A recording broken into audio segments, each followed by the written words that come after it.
podcast where people reach their goals and develop confidence one mind shift habit at a time. Let's join our host, certified coach Christina.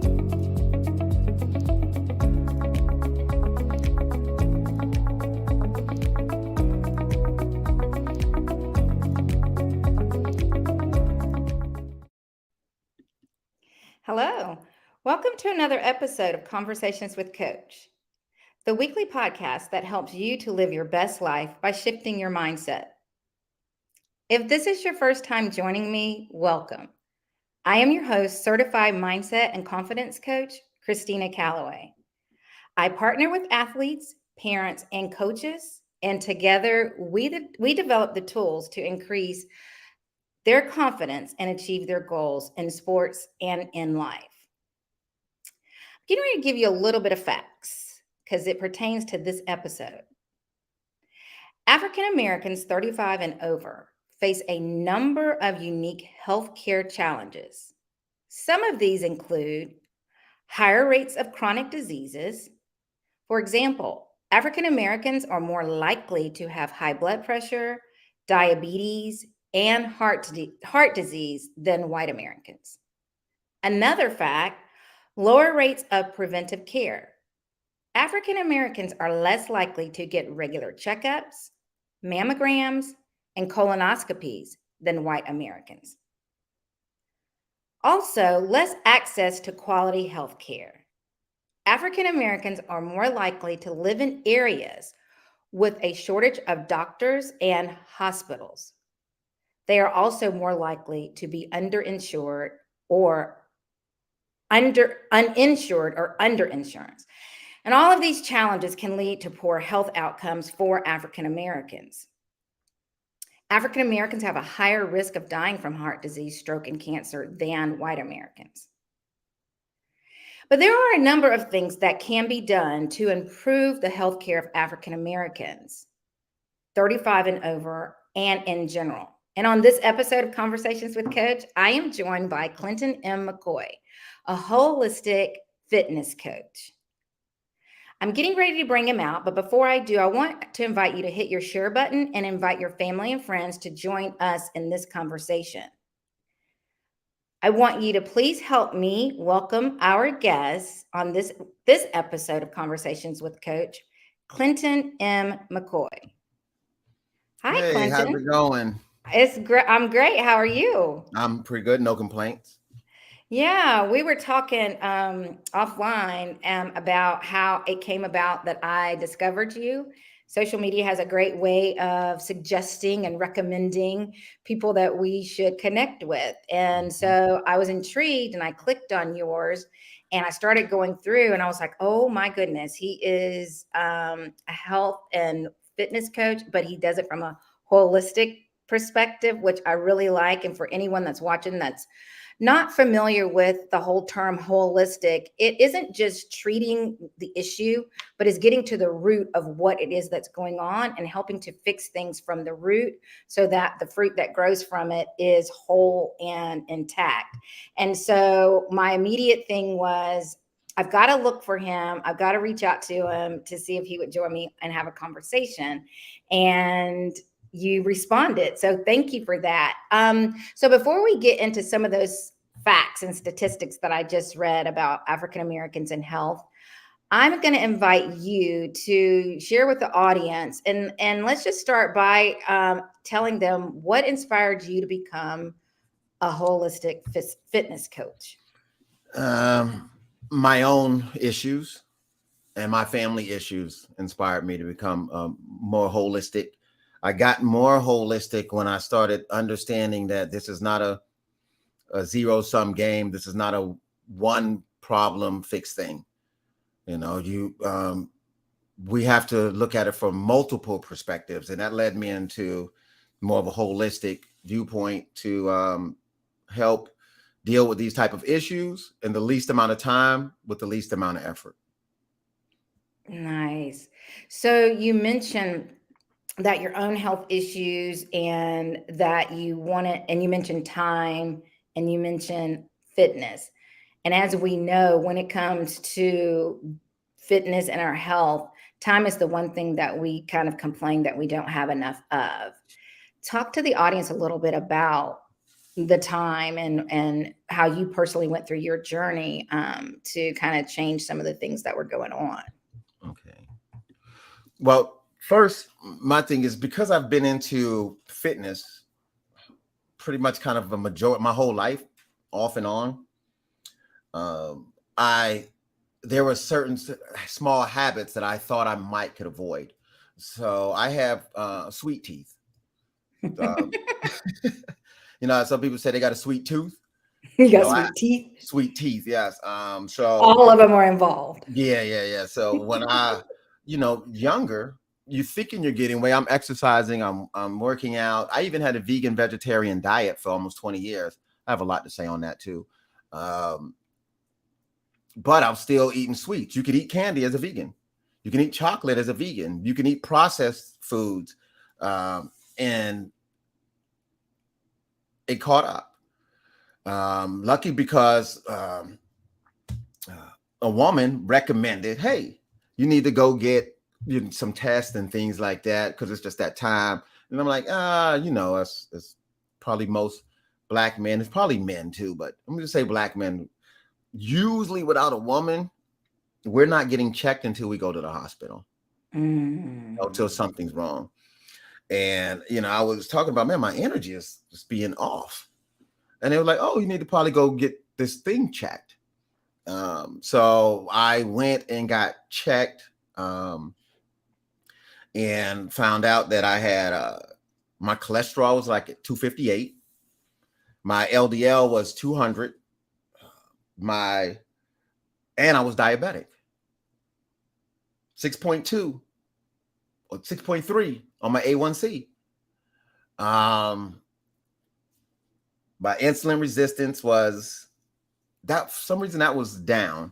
But when I started seeing this, and then I started looking into more things about cholesterol, what they're telling you, I started learning more about insulin resistance and how that's like pre-diabetes. That's the precursor to a lot of metabolic diseases and disorders that we have. Once I got into that on my own, it really started changing the game. And then I looked deeper into my cholesterol levels. So at 200, they want to put you on a statin. Yes. And I'm like, I'm not against whatever you need if it's acute. But I was like, hey, I didn't really know about this. Let me bring some of the information that I have to the game. So I dropped, in learning about cholesterol, I dropped my cholesterol levels 40 points, 39 points in 90 days, which is hard to find information for it to drop more than 20 in a year. But it's really not that hard. But looking at that, and I had learned about two proteins, lipoprotein B, apple lipoprotein B and lipoprotein little a. Yes. If you have these two and they're high, you have potentially a pre-genetic condition to stroke out or get angiopprosthitis, clogging of your heart arteries. Right. You know what I mean? Yeah. Even if your numbers are good, because I'm like, man, I went down 40 points. I'm trending well. But I see that these more. So it's indicating that I have a higher likelihood for stroke and heart disease. And some would say I'm pretty kind of fit looking, so, and I'm like, oh, well, let me look at this for the rest of us, what we're not looking at. I went down the insulin resistance rabbit hole, the diabetes type 2. What you said about type 2 diabetes, African Americans have a 66% more likelihood of dying from type 2 diabetes than any other race. And then help the audience to understand type 2 diabetes is preventable. 100% preventable. Type 1 is not. No. And it's reversible. It's chronic. So you can reverse it, put in remission, but it's almost like any other addiction. If you kind of start up again, you've almost started back where you left off. Yeah. But you can get to, like, right now, my numbers is like 5.3. That's 90 days. And I would say I probably went 70% on the adjustments. Now I'm about 95%. on the adjustment. Nice. So my neck's going to come Nice. out. But to say all that that's what got me into it. Then looking into my family, found out about my dad. None of my family before this did we start connecting our blood type history, not blood type, our blood work.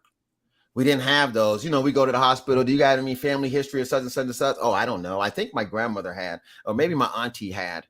But now we're creating a network of, we're matching our paperwork. And I'm saying, Right. hey, they didn't ask you about, they didn't have the insulin resistant on there. They Right. don't have these lipoproteins, your particles on Right. there. You know, they're not testing for what was that? C-reactive protein. I don't know why it's hard for me to just say CRP. C-reactive protein, Right. pre-genetic disposition for blood clotting. And if you have this plus high cholesterol plus the Right. lipoprotein, now you're going to have particles getting large inside your heart from the simplest things like top inflammation killer, commercial seed Yeah. oils, not meat, not vegetables, this commercial seed oils, especially if you already have these biomarkers that a lot of African Americans have, but we don't get tested for it. So hold on for a second. The commercial seed oils that you're talking about, is that like avocado, grapeseed? Like, what are you talking about? That's probably maybe except avocado, but it's olive oil. So it's going to be grapeseed, flaxseed, safflower, sunflower, vegetable oil, corn oil, those things. They're highly inflammatory. Wait a second. So people are thinking, hey, I'm doing the right thing holistically. I'm not cooking with, my mom's Crisco oil. I'm not. Should be, but go ahead. Really? What? If you're going to fry, I would say if you have an inflammation problems, try to stay away from it. But if you're going to cook in an oil, that's olive oil. I think some people say either coconut oil or olive oil, not olive oil. The other Avocado? one you said. Yeah, I've heard of coconut and avocado. I don't do both of them unless it's not pressed from the seed.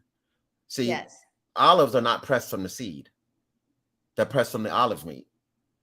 So all those, they're really bad for you, especially when you start into an inflammatory environment in your body.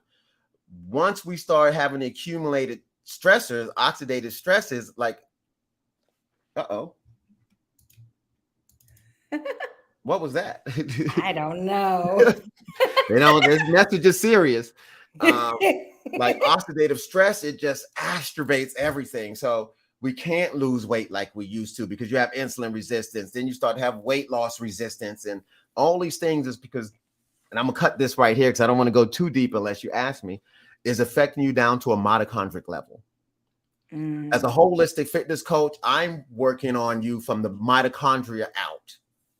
So we're getting down to the smallest part of your cell. Right, there you go. The cellular level. Yeah. Mitochondria, they call it the battery or the powerhouse of your cell. And it's actually, they're learning it's way more than that. Your mitochondria have its own set of DNA. Yes. Yeah. Also, it affects your telomeres. Not trying to I need to say this stuff. I always try to say, like, I've taken a lot of information as you watch my stuff from complex studies and trying to break it down as simple as possible. Yes. But sometimes you're just not going to get the answer you want from the simplest way for you. We have to do research. Correct. Absolutely. So down to our mitochondria, when you start your mitochondria and your telomeres, they can measure your telomeres now and potentially tell how long you're going to live. So are telomeres located inside the cells? They're inside the mitochondria. Yeah. Inside of the mitochondria. They're inside the mitochondria. Let me say that right. Your telomeres, they are located inside your cells, inside your DNA. They're inside of chromosome 22, I think, or 2 or something like that. Don't quote me on that. I'm so nerding out on this because this type of stuff interests me. That was the one thing that helped me get through biology in school, was because I could make the connection to me on that level and how things actually, we always talk about a seed or where do things come from? And it comes from the cellular level. And I will tell you, as a COVID survivor, that, and my audience is aware of this, I had COVID and almost died. I had COVID with double pneumonia. And to your point of thinking that we're doing all the right things. Prior to that, I was running 5 miles a day. I was the smallest that I had ever been. Thought I was eating the right things because I was vegetarian / vegan. But COVID got a hold of me, and literally it almost took my life. I was sick for a really, really long time. And I ended up with long COVID, and I had the brain fog, what they call the COVID dementia. I had all of those things and just didn't know who I was. And I wasn't the person that I was prior to COVID. What I learned from that is about the inflammation, because that is like the breeding ground for COVID to survive, is from inflammation. And they didn't tell us that. You see that on no news. No, they did not tell us. They say it No now, news. but at that time we were not being told that. And so once I got the revelation of that, and using more, I have a herbalist, and so using those things to help to reduce the inflammation and all of those things. So I know that we are probably, some of our audience is probably like, this is like so technical and so deep, and I don't want to lose them. But to your point, sometimes you have to say certain things to kind of say, like, I didn't know it was kind of that deep. We don't want to overcomplicate this. We want to make it really simple, but we're saying these things just to help open your minds. And y'all know that I'm a mindset coach, but it's doing that mindset shift, because you're probably like I was, thought you were doing all of the right things, but yet something gripped you so tight. And even now, they still don't understand how come COVID hit people who are physically fit and athletes harder than it did others. They're still trying to figure that out. But I think, to your point, they've got to look on the cellular level. Now, one of the things you did mention about, you briefly said about weight loss and that sort, and how difficult, why it's so hard. So I want us to kind of shift a little bit and talk about weight loss over 35, why it's so hard, and how come it doesn't have to be. Weight loss is hard, and it doesn't have to be, is with the same answer. I have 5 things that you need if you want to look great, feel amazing, and live your best life. The number one, before anything, is you got to have the right information. People don't have the right information. It's so many things. Oh, how should I eat? Should you go vegan? Should you do this? Should you do that? Well, if you're dealing with different metabolic diseases, the only right way to eat is a way that heals you. Ooh, that say for that you again. might be carnivore. That was really good. Yeah. Just because bad information makes people just do wrong things. Oh, if you eat it, it's from nature. So is snake poisoning. Go out and see how much nature is on your side. This euphoria with feeling like you're one with nature. Don't eat any meat. Don't do anything. Find any woods where you live at and sit there for 2 days. See if nature supports you. You know, you got to do your own information and figure out what's for you. So I recommend, like we said, over 35, even when we just bring this to eating real quick with the good information, you should eat to your blood work. You should eat to the thing that healed you, not just your blood type, whatever that means. Eat to your blood work, you know, simple thing, simple, but harder to do. This is why you need accountability. So my second thing is you need the right information, and you need an accountability person or system. Yes. Team. Mm-hmm. Especially if you fall into the group of haven't been able to do this like ever sustainably, you know, and don't feel bad, because that's 95% of everyone who tries to lose weight. Yeah, so that speaks to like people who are successful at it, and then all of a sudden they fall off the wagon, for lack of a better term. But when they do stop doing the things that are bringing them the results, to your point of eating to their blood work, then it comes back, but then it brings a whole lot more with it. And I know for me personally, I'm that person. I get regular blood work. I get blood work probably every 3 to 6 months. 6 months is going to be the longest that I'm going to go. Yeah. And I think as we age, is more important to be that consistent. And thankfully, my doctors do that. It's not, and just because knowing your family history, for some people, they don't know their family history, because especially in the Black community, it's not something we talk about, because we don't go to the doctor. And we might not have it.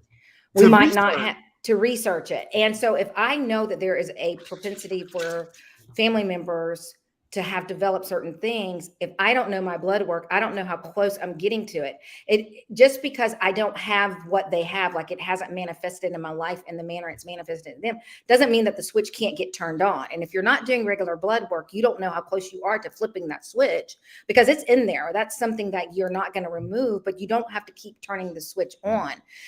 When people are so focused on weight loss and looking good from the outward perspective, what is it that you would say to them to help them shift that mindset from looking like that, from thinking that way? Well, first of all, I don't have I have a different philosophy on unwanted weight. Unwanted fat to me is not the problem initially, it's a symptom. So when I handle it as the problem, I'm going to have a set of protocols that is going to lead to inconsistent results at best, because I'm focusing on the wrong problem. So when I look at it as a symptom, oh, well, if it's a symptom, let me find what the problem might could be. Okay, the problem is potentially going to start with your blood.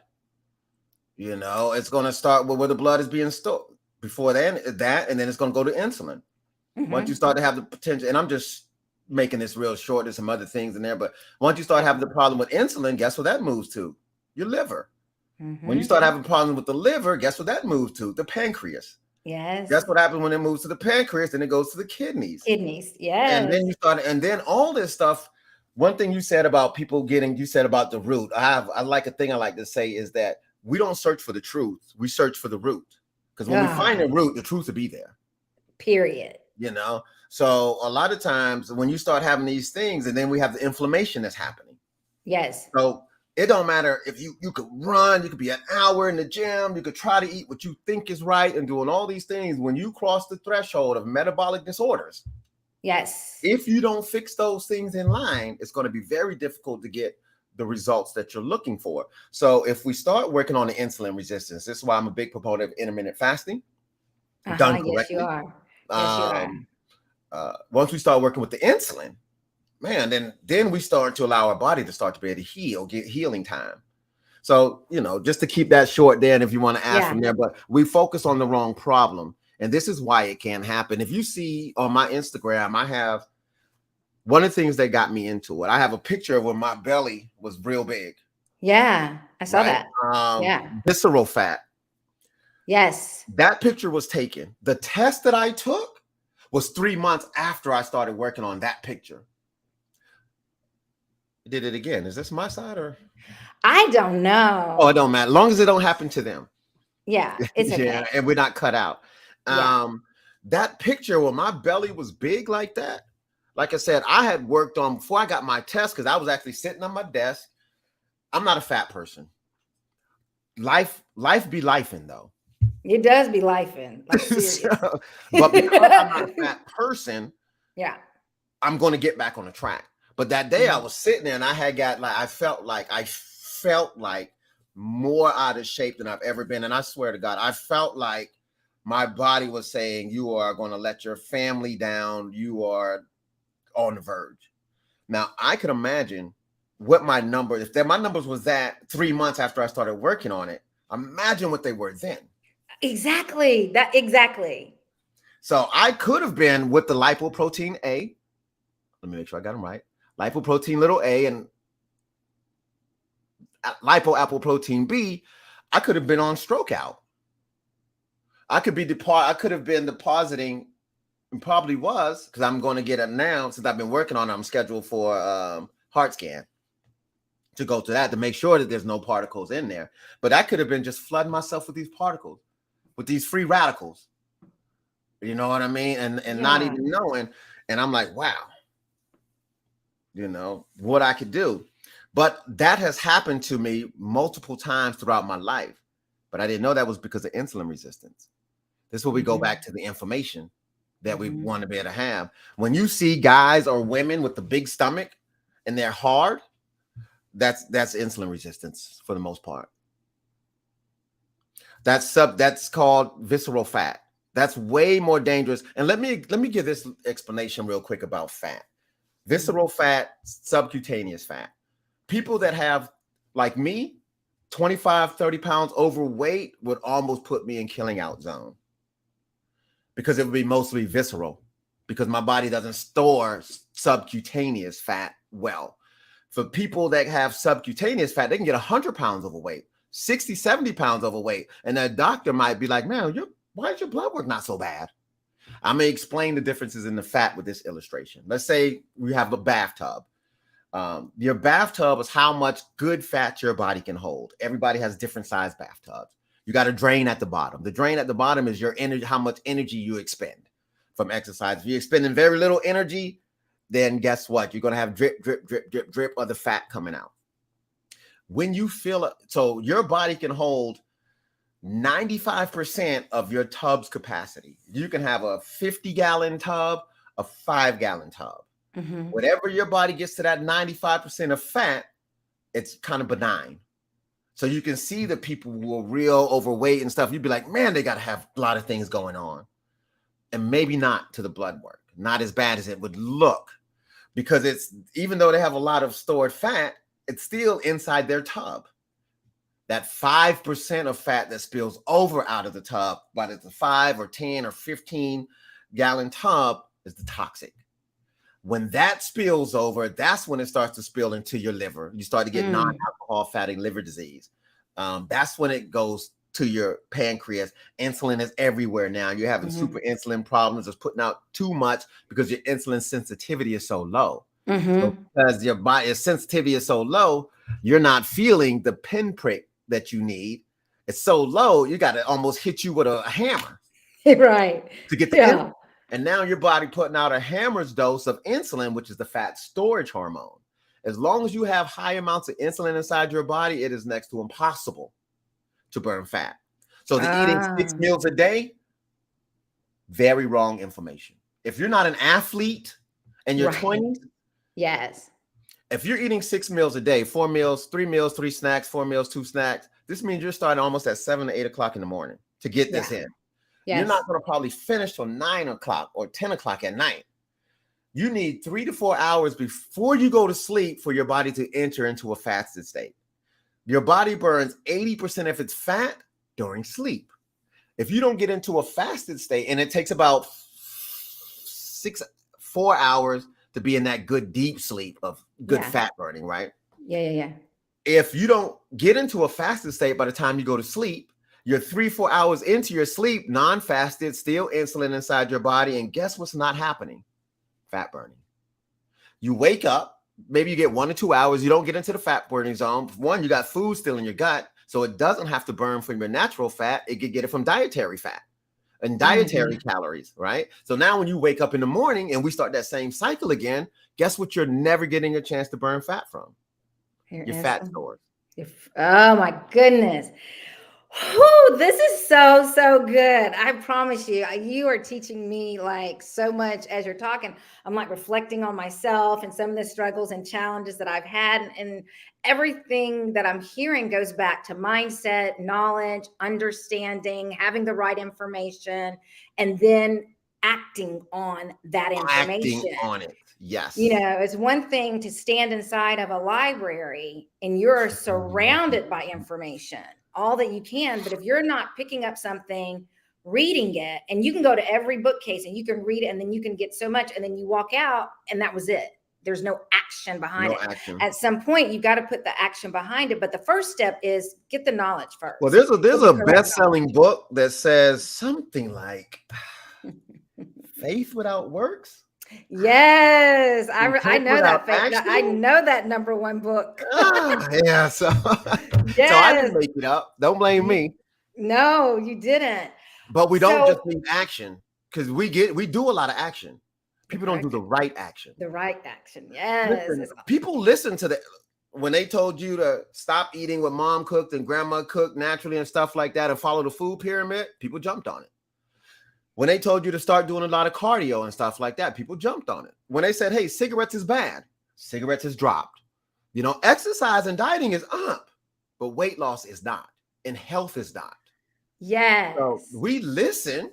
We're just listening to a lot of the wrong information. And truth enough, first of all, there's deliberate misinformation because there's a lot of profit from misinformation. But there's also, this is relatively new. I mean, I couldn't have been able to tell, but numerically, you have me superior in age. Yeah. In the 80s, before the 80s, there was nothing about exercise. No. We didn't, unless you was like a bodybuilder, an athlete. So this whole thing about exercising and body fitness and science, this is super new stuff. And Yes. it's been pretty much the wild, wild west, I would say, maybe up until like 4 or 5 years ago, with social media, people breaking away from the system and focusing on what I like is peer-reviewed evidence, Yes. repeatable evidence. Try having faith in that. Yeah.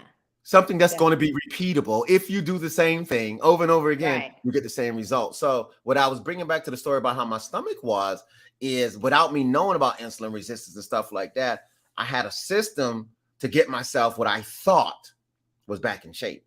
But I thought burning the fat off the stomach was getting back in shape, but I wasn't handling the underlying root problem. Now, when I learned about the underlying root problem, though, it's so much easier to get things done that way. So, but yeah, there's a lot of information, and I know some of it's going to be long for people, off-putting, but I am very mission-driven with this. White on white crime, white on black crime, police officer killings, black on black crime don't even rank in the top 10 things that's killing us. What? Don't even rank in the top 10 things that's killing us. But that's what we focus on. Bait and switch. Focus on this thing over here. Matter of fact, we don't even got to say we're doing it because we create plausible deniability. Everybody got the food pyramid, but everybody ain't going to read from you. Because first of all, blacks ain't had trust in you coming out of the civil rights and everything like that. You know this. I do. That's not the story. If you want black people to not know about the nuclear bomb that's going to go off in the neighborhood, put it in a book. Come on now. That's the You thing. heard Kevin Hart's story that when he left home, his mom, he asked for money. His mom gave him a book, and he would call back and say, "Hey, are you going to, give me?" No, I never heard that. I'm gonna look that up. Oh yes, and she said, "Read the book." She had given him a Bible. She goes, Yeah. "Open it up and read the book." And he was young. He's like, "I'm not going to do that." Finally, he got so, for lack of a better term, desperate in the situation that he was in. He says her response to me every time is to open up this book and read it. When he opened it up to specifically where she had told him to open it up, she had put the amount of money that he was going to need. But she hid it in a book because, to your point, we as a culture, we don't, if it's going to take time away from us looking at reality TV or any other thing that's not going to feed us the knowledge, we're not going to, it's too much time. Do you believe, you know what epigenetics is? I've heard of epigenetics, yes. Above the gene. It's Yep. basically the new science of when we were growing up, we were taught whatever genes you have, whatever brain cells you have, that's all you're going to get. You're done. There's no manipulation. Mhm. Now, a whole new field called epigenetics. No, you're not bounded by your genetics. Matter of fact, external environments can change your genetic expression because we got like 23,000 genes. Yes. Which shocked them. They thought it would just be more because the variability that we have. But when they was like, dang, if they only have 23,000, which is almost like a worm, a little bit more than a worm, it must be expressions. So I said that to say is, for a long time, and I'm not a conspiracy person, I'm just looking at the evidence. We were taught that we could not get knowledge. Not just taught, you could be killed. That's right. So over 300-400 years, maybe, books, knowledge, you're going to have a distrust because it's an immediate threat to your health from a subconscious level, even if you're not consciously understanding it. If you don't make, first of all, real change doesn't really happen without awareness, right? If you don't bring it to your awareness, this is why you're not succeeding or thriving as you want. How are you going to make the change? Like these books. I only started reading books about 7 years ago. Really? See, I'm that person that I have said I love reading. I have an insatiable appetite for reading. One of my goals every morning that I wake up is to know one thing that I didn't know before I go to Mm. bed. Oh, that's where I'm at And now. yeah, and so to do that for me, I have to read. Mhm. Or listen to audiobooks, whatever your preference is. But the whole I point is, love the and it's not, audiobooks. yes, and it's not so much about the reading, it is the what you're reading type of thing. Because I can be reading a whole bunch of stuff that Yeah. are not necessarily going to help me Yeah, in that I regard. don't read any nonfiction. Right. Yeah. And I don't And use so, words lightly. When I say like any and all, I don't read it. I will take a nonfiction information though, but it's probably through like TV or a phone or something like that. But as yeah. far as gathering knowledge for growth, no. No, no, exactly. We're talking about books, and this is a good opportunity for me to ask you the question. There's a book behind you that somebody that we know it wrote. Tell us about that book. Oh, this book is called The Reverse Effect: The 7 Life-Changing Principles, how to breaking the chains of your past so you can unlock the doors to your future. Yeah, this is my personal Nice. development and goal achievement book. So people will ask me things like, "Oh, are you a trainer?" And I will say, "No, I offer training services, but I'm a coach, and they're Tell different." them the difference between the two, because there's a difference. I'll make an easy difference where they can tell. When you go on Instagram and you see people that are mostly just trainers, they don't talk. They're only showing you exercises. That's mostly what trainers do. A coach finds a program that's for you and creates an individual program with an IEP. Did I say that right? An individual program Hmm. to help you reach the goals that you say that you want. That's what a Hmm. coach does. So, and that's Yeah. the difference on what I do. And I also know too that you have a guide here that you just recently did. I'm going to share that with the audience, and Oh, thank we're going you. to. You're welcome, because we're talking about getting information that is the correct information, and also that's put in such a way that it's easily digestible. Talk to us about your ultimate health guide. So my ultimate help guide is pretty much a step-by-step walkthrough for someone. Well, first of all, if you might not be sure I'm the coach for you, or if you might look at a price point and feel like that might be too much. This is an entry-level way for someone to get into a minimum, get the first thing that I think everyone needs to start getting on their health and wellness journey so that they can lose weight, get healthy, and feel amazing. And Hmm. this is the right information. Inside this Hmm. guide, of course, I try to, so my book, one of my 7 life-changing principles, on my first one, which is before mindset, is your perspective. So I'm trying to change people's perspective on how they're looking and making sure that they're getting effective information. And when I say right information, it's peer reviewed based. If people don't know what peer reviewed studies are, they are, say if we have scientists and they do a test to figure out if something worked, there are going to be other scientists whose goal is to kind of prove it wrong. And they don't know, using a rigorous set of tests. Hmm. Their job is to try to prove it wrong. If it still comes out to be that same answer repeatedly, Hmm. then there's a chance to say that there is causation and high probable cause that if you do these same things, you will get this result. Hmm. All those words I said, probable cause, correlations, not 100%. But that's what I put inside here. And I just break it down so people can be able to get on a fitness journey that leads them through the easiest form of eating that will allow people to be able to get metabolically healthy, which is Hmm. intermittent fasting. As you go through the guide, it works you all the way through to be able to do a full 24-hour fast, 48-hour fast, things like that. I can do a 24-hour fast just like right now. Just hey, I'm 24 hours. So I was looking at your social media because you do a lot of you show a lot of videos where you're talking about, and you really get into detail about intermittent fasting and the benefits of it, how to properly do it. And when you first did An intermittent, because to your point, one of them I listened to, most of us are doing intermittent fasting and we don't even realize it. It's like the last time that we ate something, and then when we wake up, when we eat again, most people, because of the way that we were brought up, they think of breakfast as being a certain way. If they grew up Yeah. with eggs and grits, that That's was why I it. don't say breakfast. I say Right. meal 1, meal 2, meal 3. Right. And here's the other thing too. Breakfast is a breakdown of 2 words. You're breaking your fast. So from Mhm. whatever the last time that you ate to the next time that you eat, that can be called breakfast. So it can look like anything. I mean, there's some times that I'll No, wake let up me say this. yeah. From the last time you fasted Mm-hmm. to the time you eat. Because if you Mm-hmm. ate all the way up to 9 or 10, 11 o'clock at night Right. and went to sleep, your body never got into a fasted state when you start to eat that morning. So you're not even having break fast. You're having continual eating.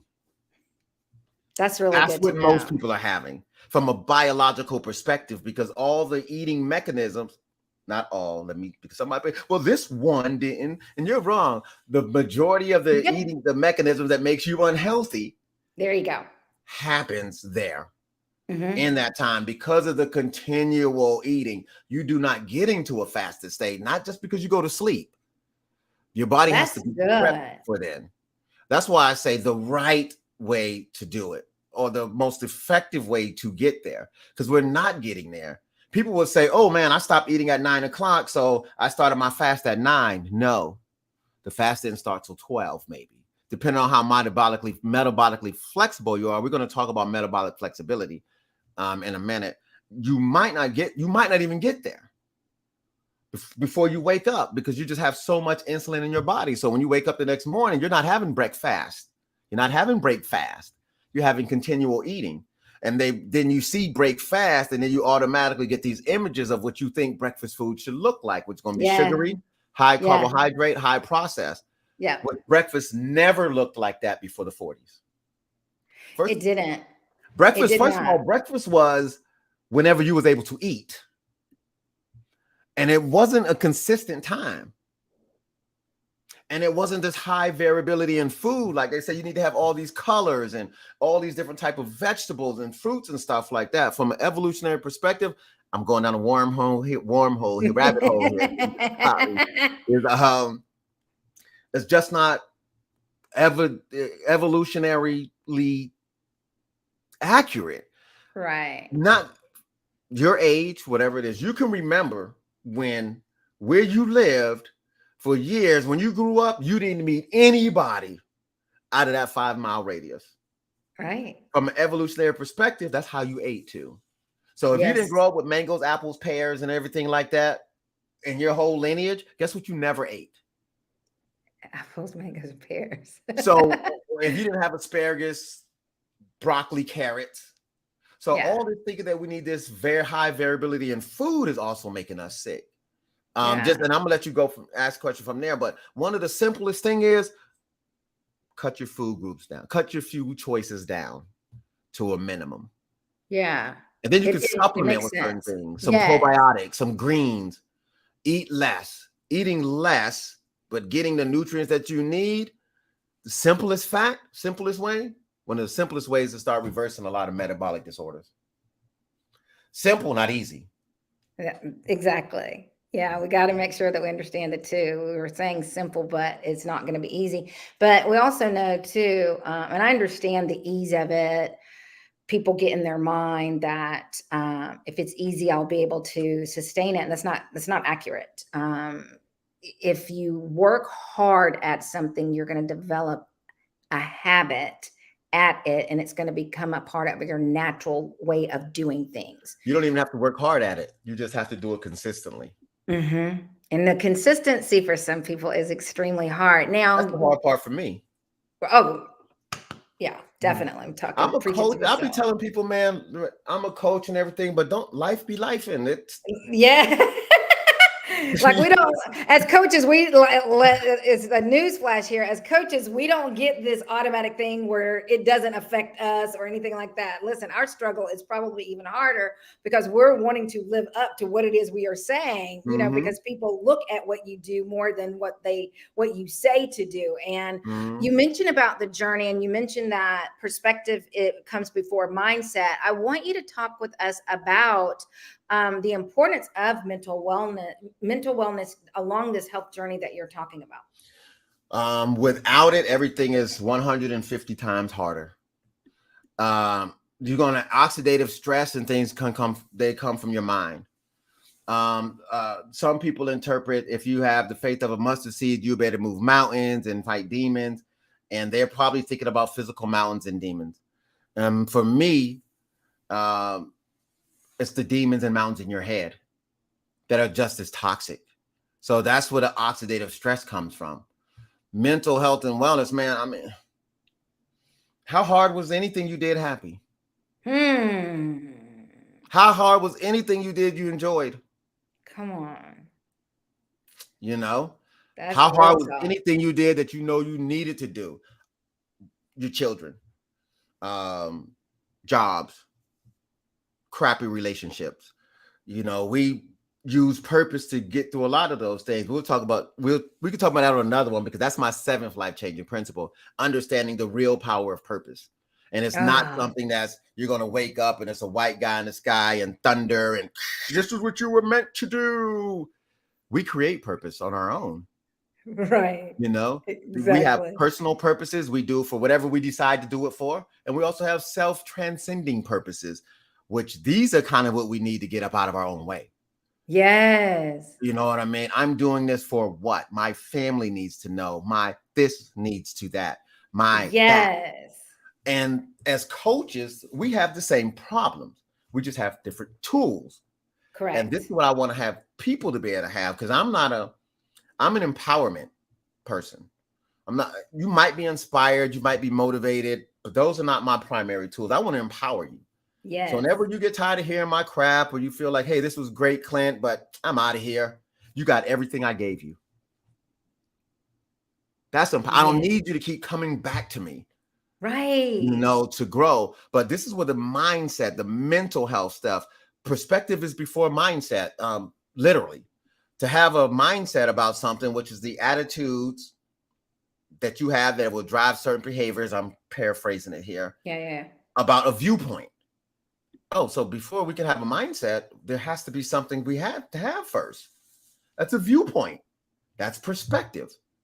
See, they give us a lot of the right things. We just get it in the wrong order or at the wrong dosages. So it feels right. It feels like it should work, but it doesn't. Right. Because it's not in the right order. Right. You know, so our perspective on weight loss, our perspective on why we're doing this. Yeah, we want to look good. That drives most of us. But some of us, that boat has left the yard. We need to get healthy first. Yes. So now let's look at this from a health perspective. Now we're looking at it from a health perspective. All the lies that you see with people saying what can get done in 4 months, 6 weeks, and all these other different type of things, because you're seeing it from a health perspective, you know that's not real. It's not for you. I'm not going to say it's not real. Right. And now you can develop an effective mindset that aligns to the goals that you want to achieve based on this perspective. And then, of course, we move into self-acceptance, self-forgiveness, all the other stuff. Yeah, all the other stuff. Man, this is so good. So good. You mentioned earlier about the importance of blood work, the importance of testing, the importance of having it, and what to do with it.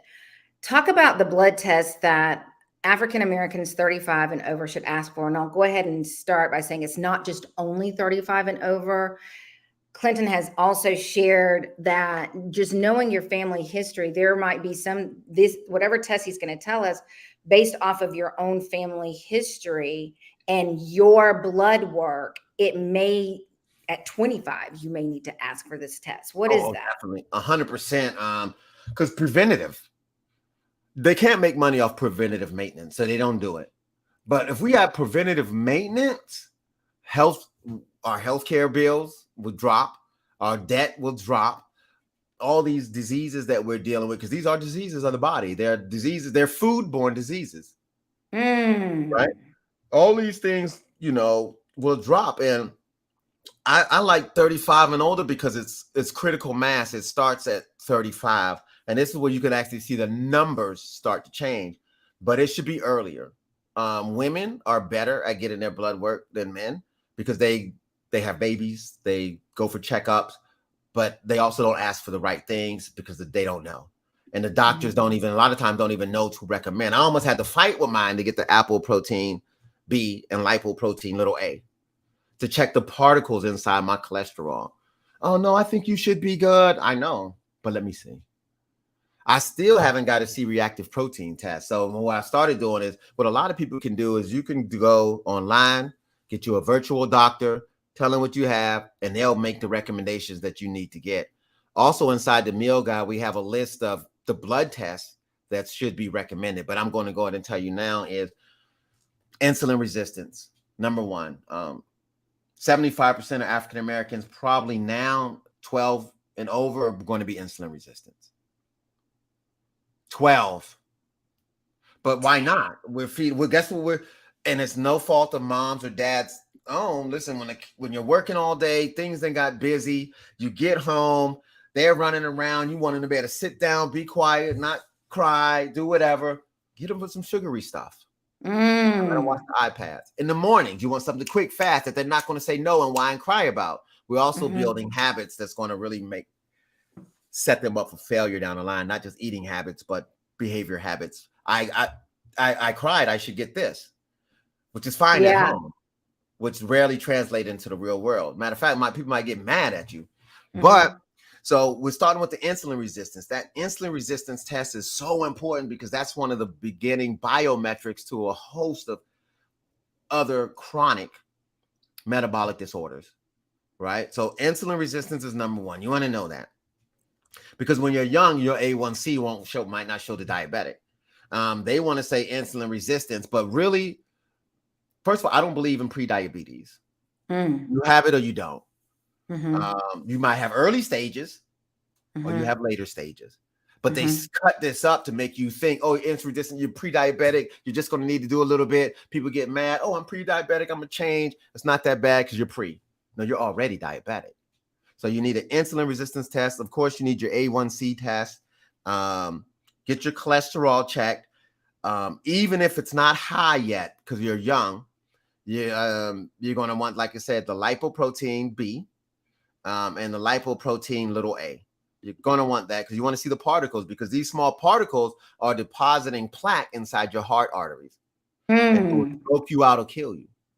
When you hear about the fitness person or the young person that's 43, even if they're overweight and they died of a massive heart attack, plaque build up and not knowing it's there.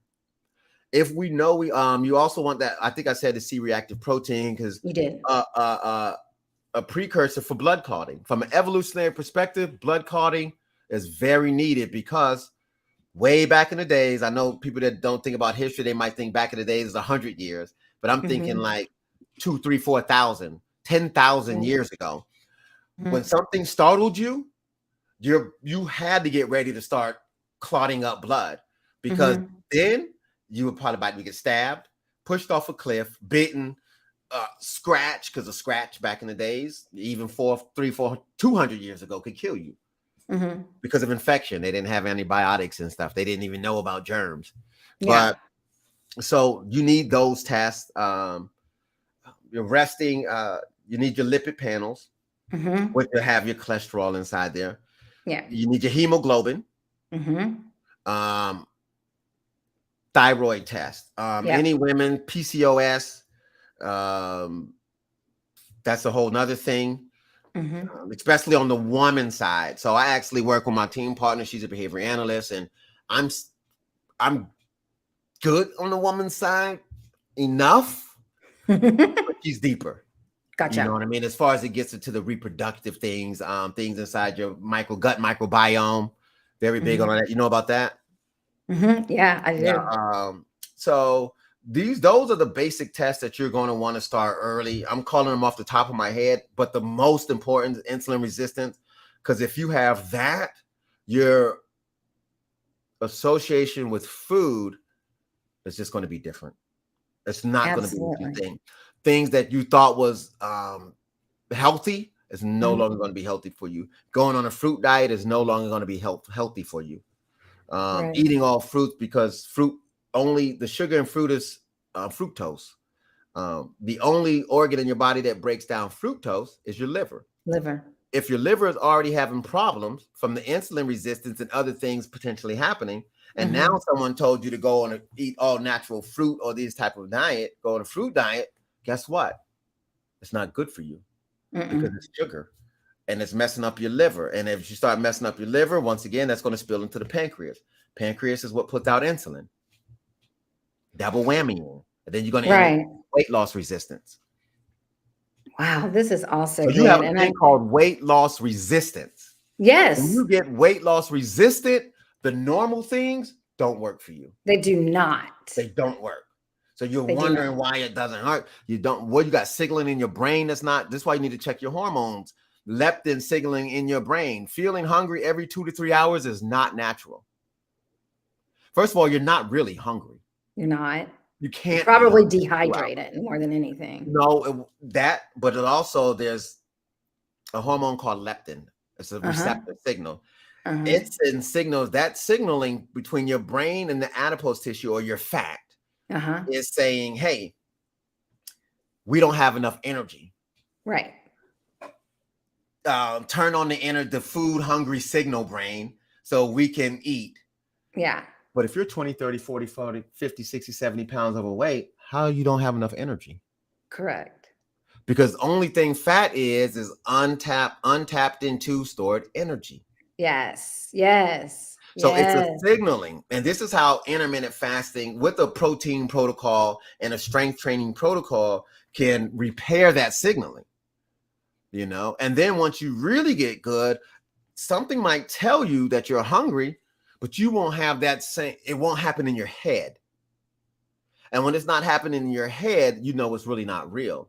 Absolutely. We are designed to go days optimally without food. And just to say this on the point, from an evolutionary, from a God design perspective, if we were designed to only have energy that we ate from, this means you would only have 16 hours of stored energy, because that's how much we store glucose, carbohydrate, only 16 hours. This is why a fast can tap that. And once you tap that 16 hours, you can get into fat burning. Right. Oh, man. So, I'm going to have you to come back to talk about a little bit more in depth about intermittent fasting, because one, I want to learn more about it, but I just know I hear so many people talking about that they do it. And based off of the information you shared, they are absolutely not doing it right. No. And let me say one more thing about it. Doing it by accident, you'll get some results, but it's not causation. It's just a poor correlation. You need intentionality. Once you start to become intentional, the only thing that doesn't resonate with hold on. Your body resonates 100% with your intentionality over your actions. Your vibrations, I'm not trying to get woo-woo or anything like that, resonates 100% with your intentionality, not with your actions. Case in point, you can do acts of love from places of pain and see what you get. You get some love back, but it's going to be exactly that. Some love back from places of pain, and it's going to switch. So even what we're doing with intermittent fasting, we want an intentionality behind it that's telling our body, we need you to get into healing mode. That's the so spiritual good. aspect that goes to it. Yes. Definitely. And once you start doing that, I have a photo shoot today. You can start creating changes without even doing a lot of the actions. Wow. And this is based on studies. As an athlete, you remember the studies that they did? I think it was Connecticut somewhere. The basketball players, they gave some players basketballs. They shot. Right. Some just sat on the bench. Yep. Didn't think about it. And the other ones sat on the bench and just thought about shooting. Correct. The ones that sat on the bench and thought about shooting almost improved as much as the ones that was actually shooting. Yep. The mind finds it very difficult to distinguish between a vividly imagined reality and a fake one. I said all the days intentionality matters. It does. It absolutely does. And I want to be intentional about sharing how people can get in touch with you to get your guide, to order your book. I promise you, y'all, we will have him back because he is a well of knowledge. And we definitely want to continue to tap into his resource. If you've been following me for a while, you know exactly how I do this. I put all of this in the show notes. So don't worry if you are like, wait, don't switch. I don't have time to write it down. But I invite you to follow him on Instagram, TikTok, and subscribe to his YouTube channel. I'm telling you now, and turn on your notification bell because he has a plethora. His library there is so extensive. And it'll take you a while to go through it. But if you're looking for something to feed your mind with the good information that you need that's going to help you, go on his YouTube channel. But he also shares snippets of it on Instagram as well as on TikTok in the manner in which those platforms. So it kind of like whets your appetite for you to get on over to YouTube so that you can follow. Also, the guide that I'm showing here, along with his book, you can find that on his website. You can also on his website reach out to him and maybe get a consultation with him. Also, you can sign up for his newsletter, all of the things you can do that. Make sure that you're not just only following him yourself, but that you are also sharing his information with your family and friends and with your community, because it's how we each reach one that change becomes a part of our community, and it is effective, and that's being very intentional, which he said is so important. Clint, I do this thing with my guests before I let them get away from me called Final Thoughts. And in Final Thoughts, when it comes to holistic fitness and the care that we need in our community, the Black community, but just overall, what is the one mindset shift that you want to leave with people? Mindset shift. Get the right information. Stop going for things that don't work for you. And you can't know what works for you if you're not actually doing the work to understand what's best for you. Listen to a lot of people, but do your own research and try to find something that's individualized for you. One thing is I do want to say too is for people that's looking for trainings, but for trainers, and this is not a knock against trainers, try to find someone knowledgeable and find someone particularly in your age range, because contrary to what they say, age is not just a number. It's not. There are certain things protocols that you can do younger that you shouldn't do when you're older.